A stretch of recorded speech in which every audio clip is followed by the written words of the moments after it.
Halo semuanya, seringkali kita mendengar istilah HAM atau hak asasi manusia ketika ada kasus kekerasan atau ketidakadilan viral di berita. Tapi apakah kita benar-benar paham akan akar dari konsep ini? Apakah HAM di Indonesia sama persis dengan HAM di negara barat? Perkenalkan, nama saya Alexander Vincent Fu. Pada kesempatan kali ini saya akan mengajak Anda untuk membedah topik mengenai HAM di Indonesia. Dalam beberapa menit ke depan, kita akan membahas mengenai 4 pilar utama. Yang pertama, kita akan menjelaskan mengenai definisi dasar dari HAM. Yang kedua, kita melihat landasan hukumnya di negara kita. Ketiga, apa saja jenis hak yang dilindungi. Dan yang terakhir, kita akan bicara jujur tentang tantangan yang ada di Indonesia dalam penerapan HAM-nya. Mari kita mulai dari pertanyaan yang mendasar. Apa itu HAM? Secara sederhana, HAM adalah hak dasar yang melekat pada diri kita sejak lahir. Ingat, ini adalah anugerah Tuhan yang Maha Esa, bukan pemberian negara.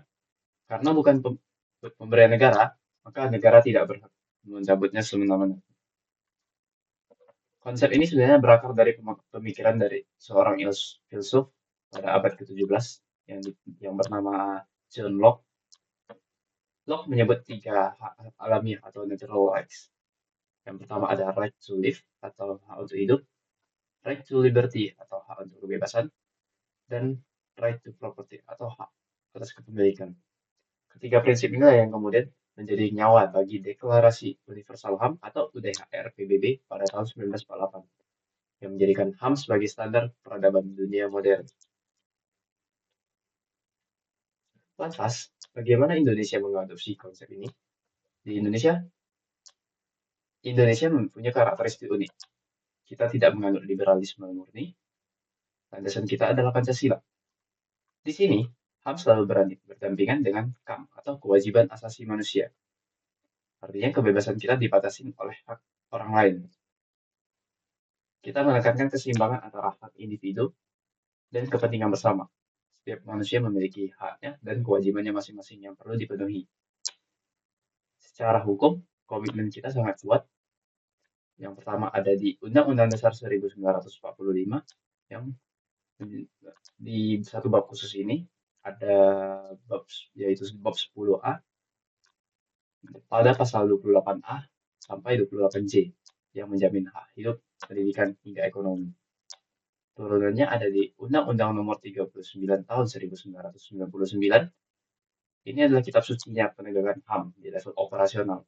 Karena di Undang-Undang Nomor 39 Tahun 1999 menjelaskan banyak hal mengenai hak-hak yang dilindungi di Indonesia. Kemudian ada dalam undang-undang tersebut juga dijelaskan jenis-jenis hak asasi manusia yang dilindungi. Yang pertama yang kita ringkas saja ada menjadi hak asasi pribadi, yang contohnya seperti kebebasan memeluk beragama dan beribadah menurut keyakinan kita. Ada hak asasi politik, yaitu hak untuk memilih dan dipilih ketika pemilu atau mendirikan partai politik. Yang ketiga ada hak asasi hukum, yaitu bahwa Anda, saya, dan pejabat negara punya kedudukan yang sama di mata hukum. Yang keempat ada hak ekonomi, yaitu hak untuk bekerja dan punya penghidupan yang layak. Yang kelima ada hak sosial budaya, yaitu seperti hak sekolah, mengembangkan hobi, atau melestarikan budaya daerah. Dan yang terakhir ada hak atas perlindungan diri, yaitu hak untuk merasa aman dari ancaman atau teror. Nah, tantangan penegakan di HAM di Indonesia itu ada beberapa. 3 tantangan utamanya, yang pertama ada lemahnya penegakan hukum. Kita ada sejarah yang kelam mengenai kasus HAM di Indonesia. Kasus pelanggaran HAM di Indonesia yang berat di masa lalu itu contohnya seperti peristiwa 1965,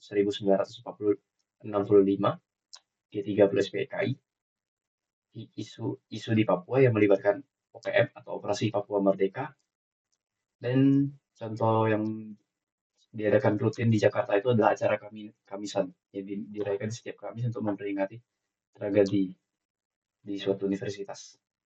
Yang kedua, ada intervensi politik dan ekonomi, em, yang seringkali terjadi konflik perebutan lahan. Contohnya, di mana hak warga digusur demi kepentingan investasi atau ekonomi orang-orang yang lebih berada. Di sini kepentingan pemilik modal seringkali lebih kuat daripada perlindungan hak rakyat kecil. Dan yang ketiga tuh ada kelemahan struktural yang lembaga-lembaga seperti Komnas HAM dan Kejaksaan Agung kadang sinerginya belum tersampaikan terhubung secara maksimal. Akibatnya banyak berkas penyidikan yang bolak-balik tanpa ujung, yang tidak selesai. Hmm. Jadi untuk penutup itu saja. Saya ingin mengucapkan terima kasih atas perhatiannya.